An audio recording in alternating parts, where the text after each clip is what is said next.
आज हम लोग स्टडी करेंगे सेल का विद्युत वाहक बल। सेल का विद्युत वाहक बल है क्या?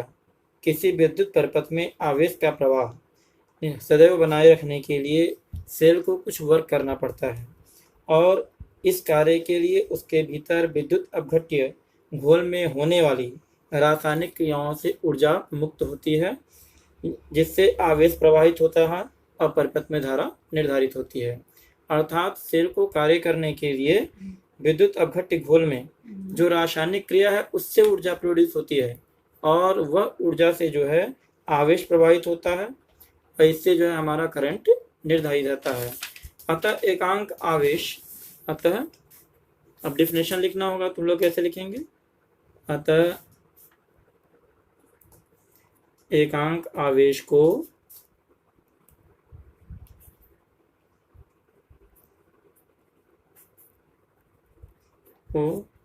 पूरे परिपथ में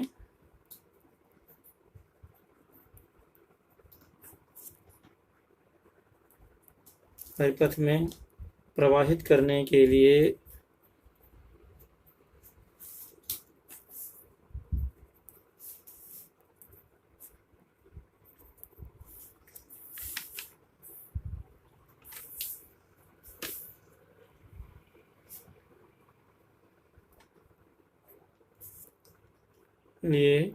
सेल द्वारा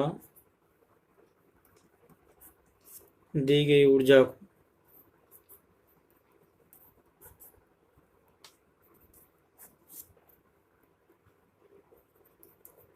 को सेल का विद्युत वाहक बल कहते हैं।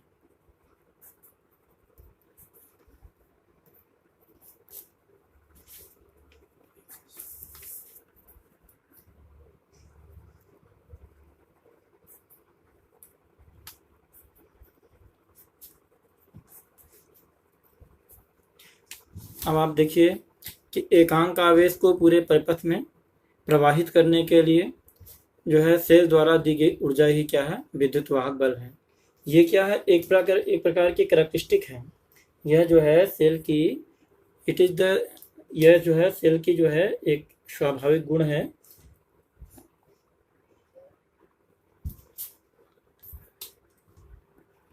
अतः ईएमएफ का मतलब क्या होता है? विद्युत वाहक बल। विद्युत वाहक बल, क्योंकि वो लंबा लिखना पड़ता है इसलिए हम लोग ईएमएफ भी वाह करके भी लिख सकते हैं। क्या है ये? एक जो है एक स्वाभाविक गुण है। किसका? सेल का। सेल का एक नेचुरल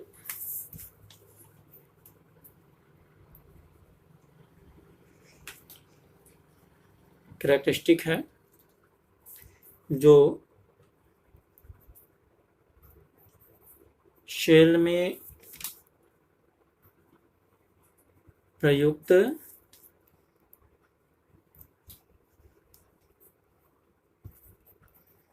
इलेक्ट्रोड के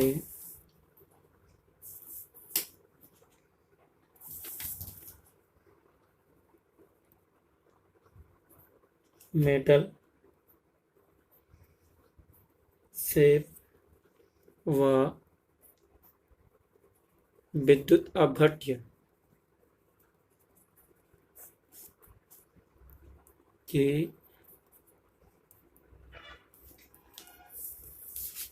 प्रकृति पर डिपेंड करता है।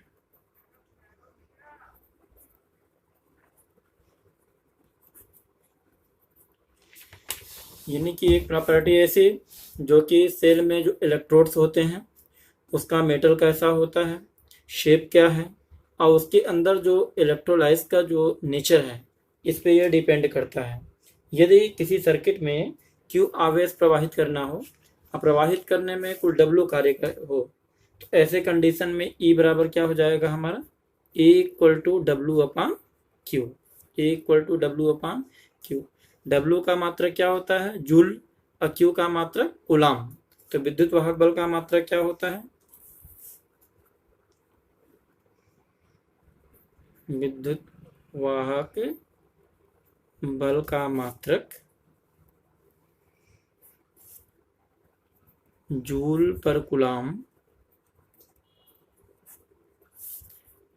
या वोल्ट भी कहते हैं इसको।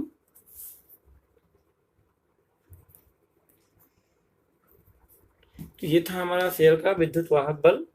और यहाँ पे जो है कूलाम, जूल पर कूलाम को हम लोग क्या कहते हैं, वोल्ट भी कहते हैं। ओके, नेक्स्ट टॉपिक हमारा है टर्मिनल पोटेंशियल डिफरेंस।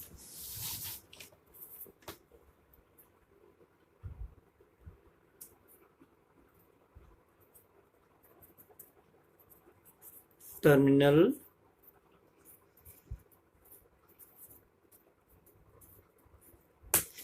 पोटेंशियल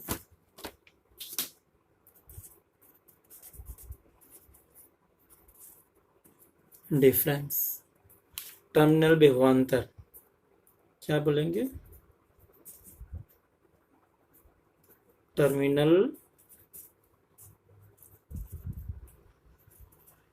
विभवांतर।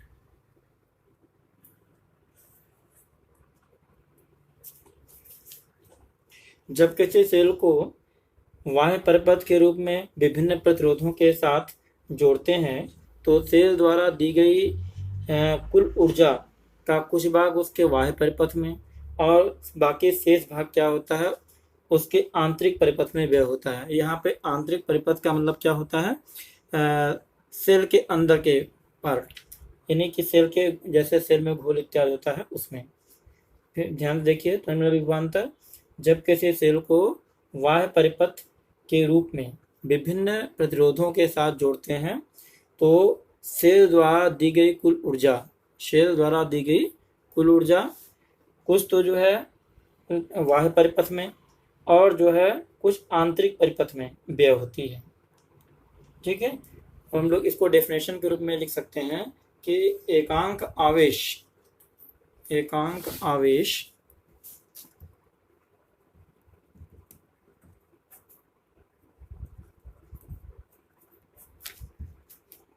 एकांक आवेश द्वारा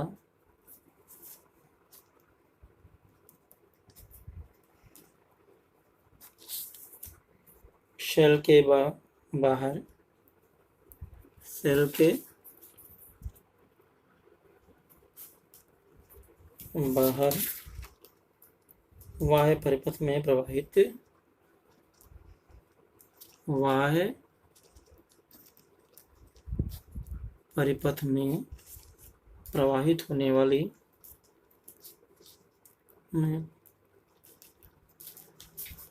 प्रवाहित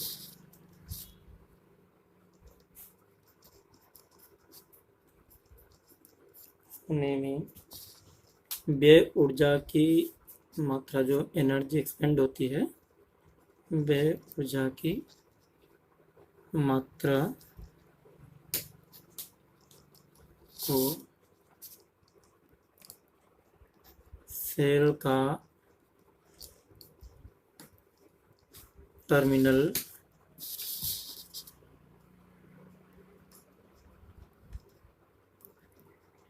विभवांतर कहते हैं।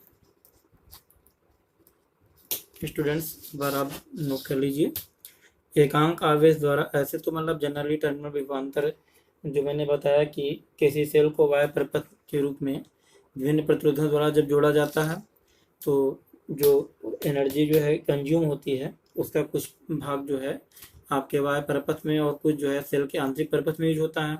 ऐसे एज ए डिफिनेशन लिखना होगा तो हम लिखेंगे एकांक आवेश द्वारा सेल के बाहर बाह्य परिपथ में प्रवाहित होने में व्यय ऊर्जा की मात्रा क्या कहलाती है, टर्मिनल विभवांतर, यानी कि VT।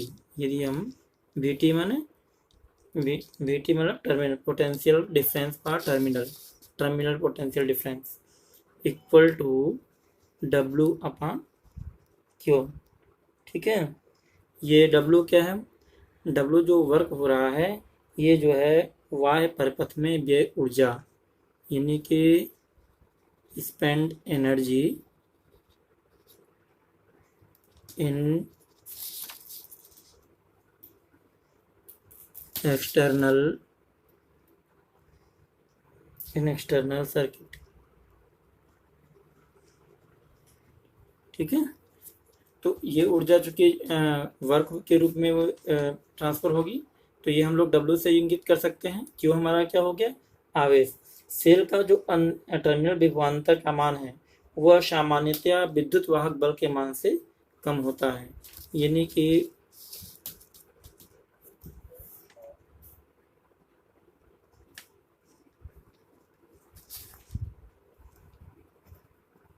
Generally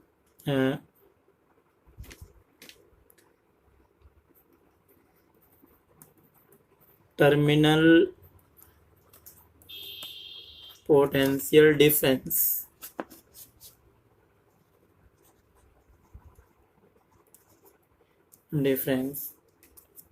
is less than the EMF of the EMF means electromotive force in cell का विद्युत वाहक बल, सेल का विद्युत वाहक बल। अब इसके लिए जो है हम लोग एक सर्किट बनाते हैं।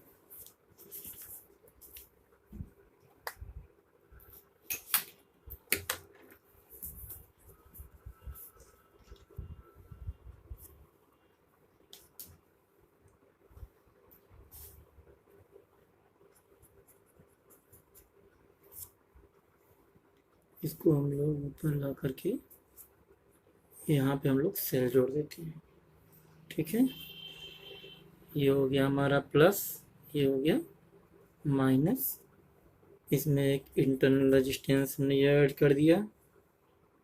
अब ये हमने यहाँ पे ला करके, ये पूरा पार्ट हमारा क्या है, ये हमारा पूरा पार्ट में जो है ये मान लिया कि ये हमारा सेल हो गया। ठीक है, ये हमारा सेल हो गया। और ये तो हमारा ई हम बताया ही आपको। और इसमें धारा की दिशा हमारी क्या है, ये देखिए यहाँ प्लस है, तो ये क्या हो जाएगा आई। और ये हमारा क्या हो गया आर। ये हम लोग क्या बोलेंगे, एक्सटर्नल रेजिस्टेंस, बाह्य प्रतिरोध है ना।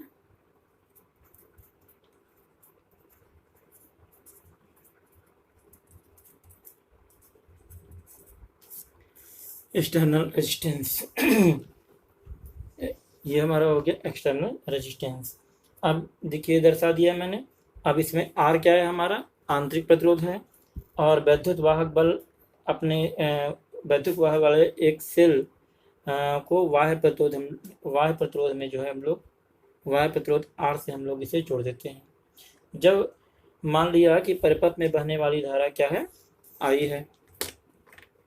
देखिए परिपथ में आर क्या है, हमारा इंटरनल रेजिस्टेंस, और कैपिटल आर क्या है, हमारा बाह्य प्रतिरोध।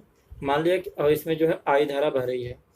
इसमें मान लिया कि जैसे आई धारा बह रही है, तो स्पष्ट है कि एक धनावेश सेल के भीतर उसकी ऋणावेशित क्षण से धनावेशित क्षण पर पहुंचता है, तो उसके विभव में विद्युत वाहक बल के बराबर वृद्धि होगी। परंतु सेल के विद्युत अपघट्य इत्यादि के कारण आंतरिक प्रतिरोध में गुजरने पर, ध्यान दीजिए, आंतरिक प्रतिरोध में से गुजरने पर विभव में भी कमी प्रतीत होती है। हालांकि थोड़ा सा बोलने में थोड़ा सा आपको अटपटा लग रहा होगा, थोड़ा सा टफ वर्ड लग रहा होगा। आप नोट कर सकते हैं कि इट इज क्लियर दैट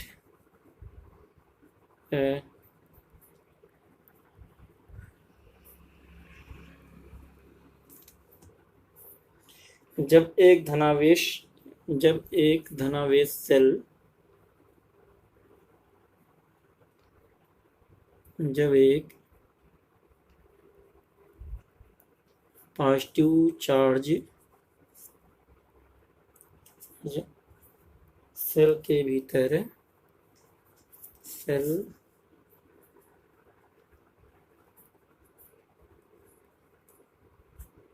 भीतर उसकी नेगेटिव चार्ज जो क्षण होती है, यानी ऋणावेशित क्षण से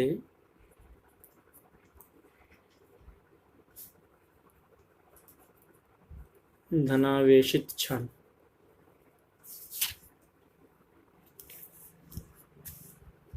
क्षण पर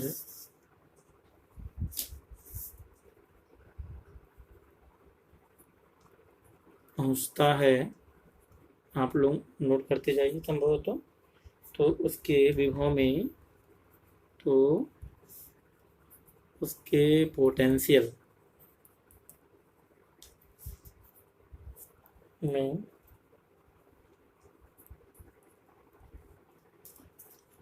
ईएमएफ के बराबर वृद्धि होती है।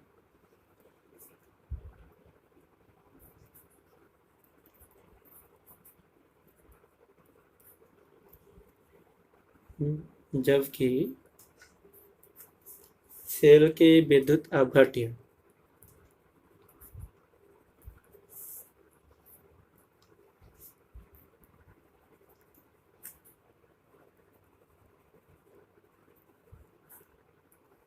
घट्य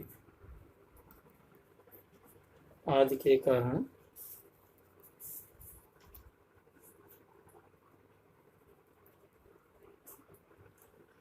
इंटरनल रेजिस्टेंस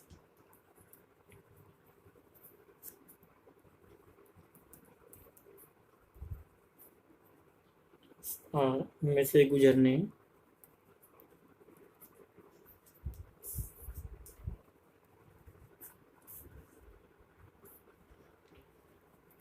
और पोटेंशियल में जो है कमी आ जाएगी।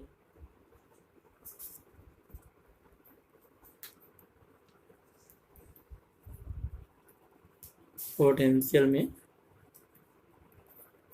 कमी होगी,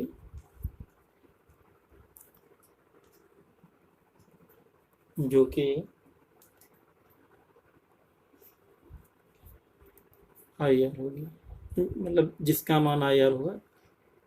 आई आर, ये आई आर कैसे है? ओम के नियम से, ठीक है। तो इस प्रकार देखिए, इट इज क्लियर दैट जब पोटेंशियल, जब पॉजिटिव चार्ज यानी धन आवेश को जो है सेल के भीतर उसकी ऋण आवेशित से धनावेशित क्षण पर पहुंचता है, तो उसके पोटेंशियल में ईएमएफ के बराबर वृद्धि होती है। जबकि सेल के विद्युत अपघट्य आदि के कारण इंटरनल रेजिस्टेंस में से गुजरने पर पोटेंशियल में कमी आएगी, जो कि आई आर के बराबर होगी। इस प्रकार हम लोग देखते हैं सेल का टर्मिनल विभवांतर, hence terminal potential difference V equal to E minus I R, ठीक है, E माइनस आई आर। इसको हम लोग ले लेते हैं इक्वल, पिछले में हमने बताया था कि E equal to W upon Q. यहाँ पे हम थोड़ा सा टेकअप करेंगे। E equal to W upon Q equation number 1, और इसको हमने क्या डाला, इक्वेशन नंबर 2, ठीक है। अब जो है इक्वेशन नंबर, अब जैसे इक्वेशन नंबर हम लोग 2 को लेते हैं। अब जैसा कि आप जानते हैं E equal to W upon Q है, ये सेल में कोई धारा न बहने की दिशा में, सेल में कोई धारा न बहने की दशा में, मान लीजिए कि सेल में कोई धारा नहीं बह रही है, तो ये I इक्वल टू 0, ठीक है, I इक्वल टू 0, तो V बराबर क्या हो जाएगा, E। इसका मतलब ये सेल में धारा का प्रवाह न हो, ऐसे कंडीशन में टर्मिनल विभवांतर जो है उसके वैद्युत वाहक बल के बराबर होगा। यदि जो है इसमें रेजिस्टेंस को देख लेते हैं, यदि जो है सेल का आंतरिक प्रतिरोध 0 हो, if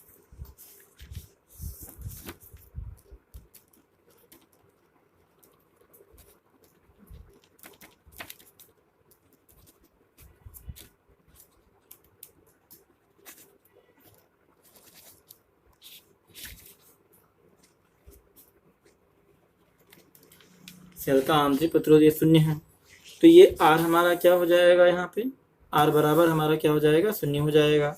तो ऐसे कंडीशन में भी क्या हो जाएगा, V बराबर E, यानी कि से ऐसे कंडीशन में जब ये V बराबर E हो जाएगा तो इसको हम लोग कहेंगे एक आदर्श सेल। अर्थात 0 आंतरिक प्रतिरोध वाले सेल के टर्मिनल विभवांतर का मान विद्युत वाहक बल E के बराबर होगा। ठीक है, जब I बराबर 0 तब, और जब रेजिस्टेंस R इक्वल टू 0 है तब। ऐसे सेल को हम लोग क्या कहेंगे, आदर्श cell. It's a type of cell is called standard cell.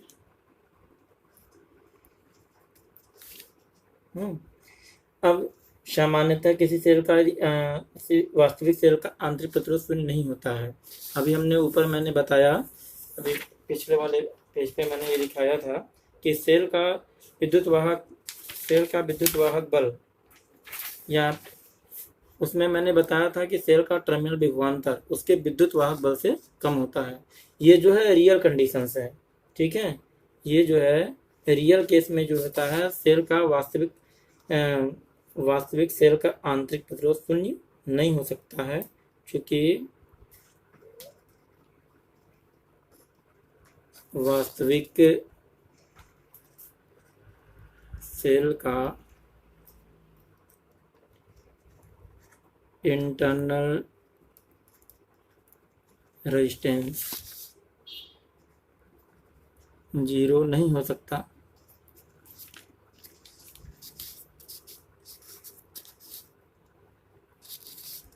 नहीं होता है।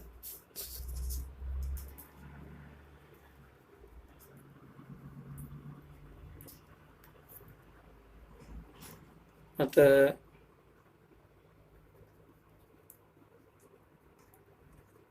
वास्तविक सेलों के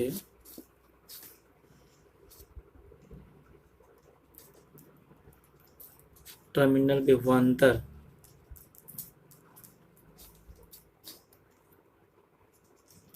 का मान